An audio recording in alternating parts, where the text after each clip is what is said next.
Hi, my name is Assistant. I am a large language model trained by OpenAI. My primary function is to provide information and answer questions on a wide range of topics. I do not have a physical body, so I exist only in the digital realm. Thank you for taking the time to get to know me. I look forward to being of assistance to you. What the You see, I usually try to make these introductions entertaining for you guys.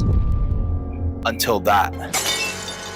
So what is ChatGPT? Think of it as an intelligent robot that you can ask anything. Summarize any book? Easy. Want to write an unplagiarized essay for university? No problem. Although one kid has already failed a university course because of this, so good luck. Explain complex topics like you're 5 years old.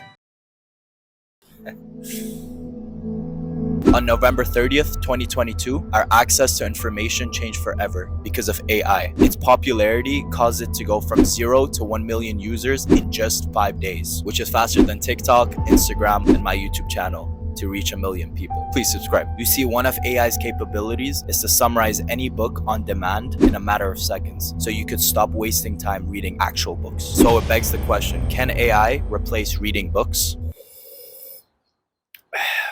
Personally, I think the whole debate is pretty stupid. In fact, that is why certain people keep falling for the same traps and never become productive in the first place. Perhaps, can AI replace reading books is the wrong question to ask. Rather, we should use both as tools to deepen our learning and understanding of what we're trying to get out of the book. That's because there is no replacement for hard work and actively applying what you've learned. It's the same thing when Audible came out and people thought it would replace books forever. It didn't. Millions of people still read books. And if anything, for those people, Audible has complemented them to have an on-the-go access to books. Plus, what's awesome about it is that it brought a whole new audience that wanted to learn but would have never touched books. Now stick to the end to see why reading books is still elite compared to Audible and ChatGPT. But what this video is really about is to warn you that whatever medium you choose to consume your information from, please do not fall for these traps. The first trap is known as the trap of competence, and that is when you think you know something but you actually don't. When you have the book or Google open right in front of you, it provides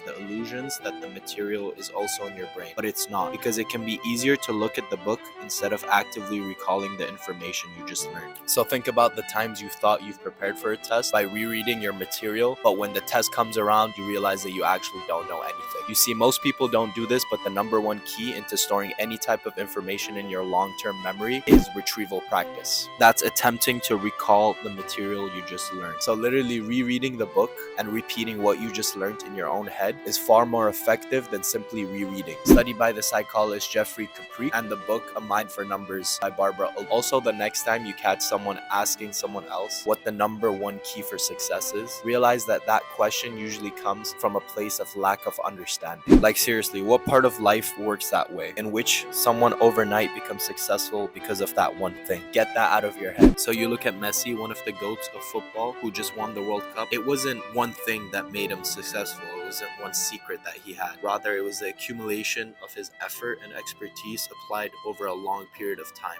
that made him who he is. And the second trap is the productivity hustle trap. Our society idolizes the accumulation of knowledge like it's some form of competition. People constantly seeking their fix of the number one secret to success, the formula to $1 million, the 9 ancestral tenets. And this trap, which is exacerbated by certain influencers, in my opinion, is even more dangerous than the first. You see, as knowledge is acquired, it must be organized and put into use for a definite purpose through practical plans. Knowledge has no value except that which can be gained from its application towards some worthy end, which you define. And that's why Napoleon Hill in Think and Grow Rich says that university degrees aren't necessarily indicators of successful careers, because some people lack to put that knowledge into actual use. So you can be the smartest person in the room, but if you don't put that knowledge into use, it's worthless. So think of an equation which is your intrinsic value plus your action equals your value in terms of money. You see, without action, you're just a smart broke. So in my opinion, it's great that people are consuming information from me, books, and far better teachers. But unless people actually apply what we're talking about and what we're learning into action, then